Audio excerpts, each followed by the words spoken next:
فأنا ناصح لإخواني بالصدع بالحق تبيض وجوههم.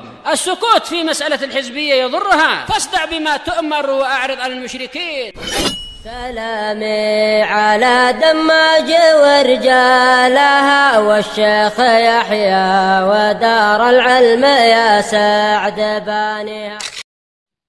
Bismillahirrahmanirrahim. Alhamdulillah wassalatu wassalamu ala Rasulillah wa ala alihi wa ashabihi wa mawalah, amma ba'd.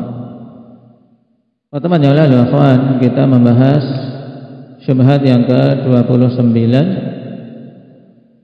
yang ini merupakan syubhat bukan hanya pada peringatan Maulid saja, tapi juga pada semua bentuk kebid'ahan dengan alasan bahwasanya bid'ah itu bagus dan justru sebagian salaf telah melakukan bid'ah juga. Nah, seperti kemudian mereka mencontohkan apa? Bid'ah pengumpulan mushaf. Nah, pengumpulan Al-Quran di masa Abu Bakar, bukankah itu tidak dilakukan di zaman Nabi? Maka jawaban mudahnya apa? Kita katakan bahwasanya pengumpulan dan pembukuan Al-Quran bukan bid'ah, karena ditunjukkan oleh dalil-dalil, dan itu juga perwujudan penjagaan Allah Subhanahu wa taala terhadap Al-Qur'an, dan juga itu ijma' para sahabat, dan ijma' para sahabat dalil, sehingga apa saja yang para sahabat berijma' padanya tidak mungkin itu bid'ah. Kita ambil satu syubhat yang ringkas, syubhat yang ke-30. Qala Syekhuna Abu Ammar hafizahullah ta'ala, qala al-Mujiz wa faslu Umar ibn al-Khattab radhiyallahu anhu maqama Ibrahim alaihi salam 'anil bait. Contoh yang lain yang dibawakan oleh para penebar syubhat sebagai bukti menurut mereka bahwasanya salaf dulu melakukan hal-hal yang kita tidak menghukumi sebagai bid'ah, padahal itu perkara baru. Nah, dia mendatangkan contoh adalah pemisahan yang dilakukan oleh Umar makam Ibrahim dari Baitullah. Jadi menurut mereka Umar telah memisahkan makam Ibrahim dari Ka'bah. Sebagaimana kita lihat saat ini, makam Ibrahim kan apa? Nah, terpisah dari Ka'bah. Maka kita jawab, in sahhal athar, jika atharnya memang sahih, annal maqama kana mulsaqan bil Ka'bah,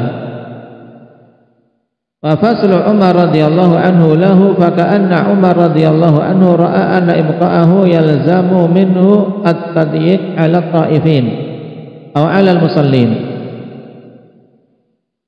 fa wada'ahu fi makanin yurtafa'u bihi al-haraj wa tahayya'a lahu dhalik li'annahu huwa alladhi asyara ala Rasulillah sallallahu alaihi wasallam bi ittikhadhihi musalla.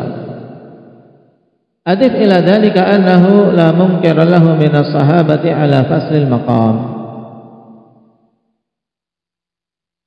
Jika memang sahih atharnya sebagaimana Al-Hafidz Ibnu Katsir telah mensahihkannya, demikian pula Ibnu Hajar Al-Asqalani dalam Fathul Bari, bahwasanya makam Ibrahim dulunya nempel di Ka'bah.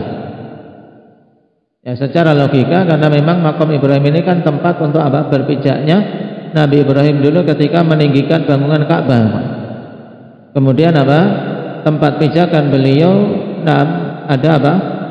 Ada bekasnya. Makanya dinamakan makam Ibrahim, tempat berdirinya Nabi Ibrahim. Jadi logikanya memang ya namanya tempat pijakan itu ya nempel ya dengan apa? Bangunan, karena beliau membangun Ka'bah butuh tempat pijakan.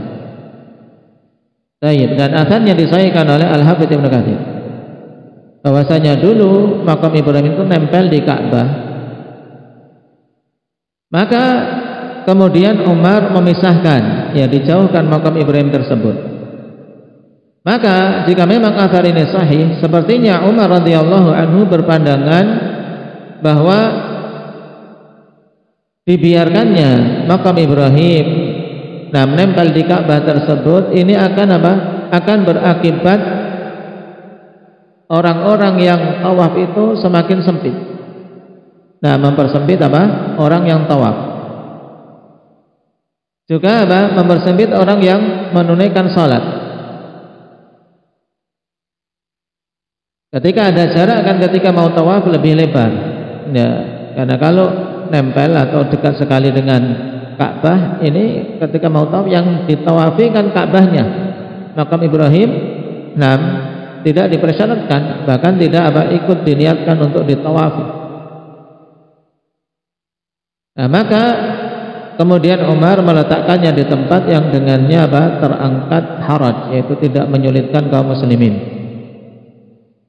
Karena itu bukan juga perkara yang sifatnya ta'abbudi. Nah, maka diletakkan di tempat yang tidak menyulitkan kaum mukminin dan juga memungkinkan untuk diletakkan di situ.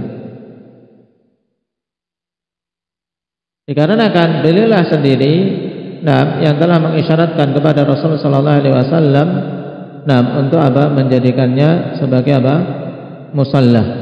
Wattakhidhu min maqami Ibrahim musalla.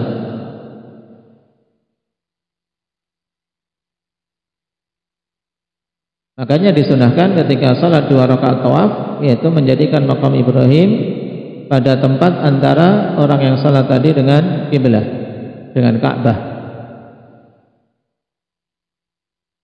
Berarti ini ijtihad Umar radhiyallahu anhu untuk mengangkat kesulitan dari kaum muslimin dan agar tidak mempersempit tawaf mereka ataupun salat mereka.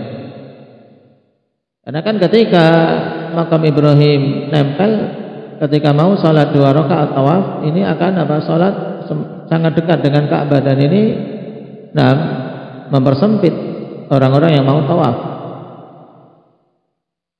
Adif ila dzalika annahu la munkira lahu min as-sahabah ala faslil maqam. Ditambah lagi, tidak ada seorang pun yang mengingkari dari kalangan sahabat tentang pemisahan makam Ibrahim dari Ka'bah. Karena memang makam Ibrahim bukan bagian dari Ka'bah.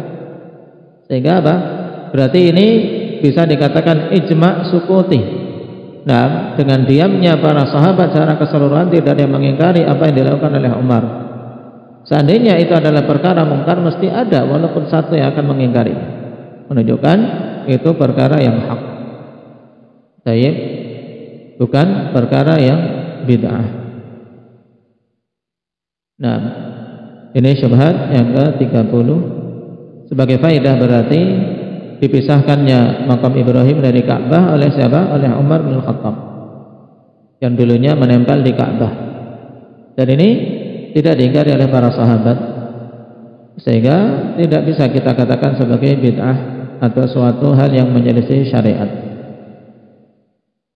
Wallahu ta'ala a'lam, walhamdulillahirabbil alamin.